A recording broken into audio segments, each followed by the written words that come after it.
ए जी सुनी ना। तो आई ना, आज दिन भर नया तो कुछ सीख लिया जाओ नया। तो आज कुछ सीखल जाओ स्पेशल। जाओ ना कि हमेशा अगर यूज बाटे चाहे कि ऑर्डर करे में या रिक्वेस्ट करे में। जैसे एगो मास्टर फॉर्मूला रोल के देता नहीं आज। जहाँ भी एक्शन के बाद छुपल हुई आ ई, ओकर होई इंग्लिश में कुछो ना।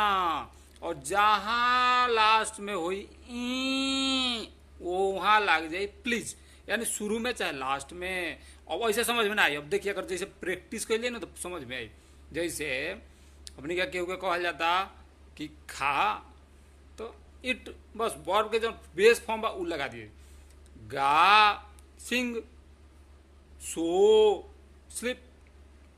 अब यही जब दिख जाई। अब जैसे कहे के बाद खाई प्लीज इट, चाहे शुरू में लगा दी चाहे लास्ट में लगा दी। इट प्लीज बोल सकता नहीं। गाई प्लीज सिंग।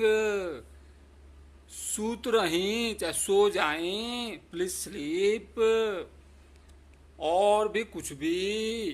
तो ये फॉर्मूला लगा दे और एकदम आसानी से सेंटेंस बन जाए। अब रौरा क्या करी देखी, अलग अलग एक्शन वर्ड पकड़ी और ऊपर प्रैक्टिस कर चल जाई। हम आशा करता नहीं रोए वीडियो से बहुत कुछ सीख ले हो गए। और अगर वीडियो पसंद आ गई तो लाइक तो जरूर करें, लेकिन चैनल के सब्सक्राइब कर मत भूली, तो बड़ा पाप लागी। बड़ी देखिए ठंडी में इतना स्ट्रगल करके वीडियो बनाता। So thanks for watching.